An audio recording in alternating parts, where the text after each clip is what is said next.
धानोरा इजारा या ग्रामपंचायतीचा दिव्यांगांसाठी ऐतिहासिक निर्णय। धानोरा इजारा पोस्ट जनुना तालुका पुसद जिल्हा यवतमाळ येथील ग्रामपंचायतीने दिव्यांगांच्या न्याय हक्कांसाठी घेतलेला महत्त्वपूर्ण निर्णय सध्या संपूर्ण परिसरात चर्चेचा विषय ठरतोय। ग्रामपंचायत स्तरावर दिव्यांगांसाठी राखीव असलेल्या 5% निधीच्या अंमलबजावणीचा प्रश्न यशस्वीरित्या मार्गी लागला असून हा निर्णय सामाजिक न्यायाच्या दृष्टीने ऐतिहासिक मानला जातोय। स्वयंभू दिव्यांग बहुउद्देशीय सामाजिक संस्थेचे संस्थापक अध्यक्ष माननीय बाळू कांबळे यांच्या सातत्यपूर्ण पाठपुरावा आणि अथक प्रयत्नांमुळे हा विषय ग्रामपंचायत पातळीवर प्रभावीपणे मांडला गेला। दिव्यांग समाज उपेक्षित न राहता मुख्य प्रवाहात यावा या भूमिकेतून त्यांनी ग्रामपंचायत बैठकीत हा मुद्दा सातत्याने उपस्थित ठेवला। ग्रामपंचायत धानोरा इजारा ही सामाजिक प्रश्नांबाबत नेहमीच सकारात्मक भूमिका घेणारी ग्रामपंचायत म्हणून ओळखली जाते। या निर्णयामुळे ग्रामपंचायतीच्या सरपंच सौ गोदाबाई सदाशिव बेले यांनी विशेष संवेदनशीलता व सामाजिक भान दाखवले।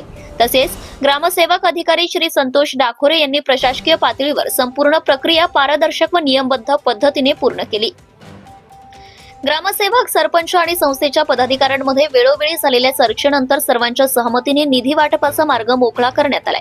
या निर्णयानुसार धानोरा येथील सर्व पात्र दिव्यांग लाभार्थ्यांना 5% निधीचे वाटप करण्यात आले आहे।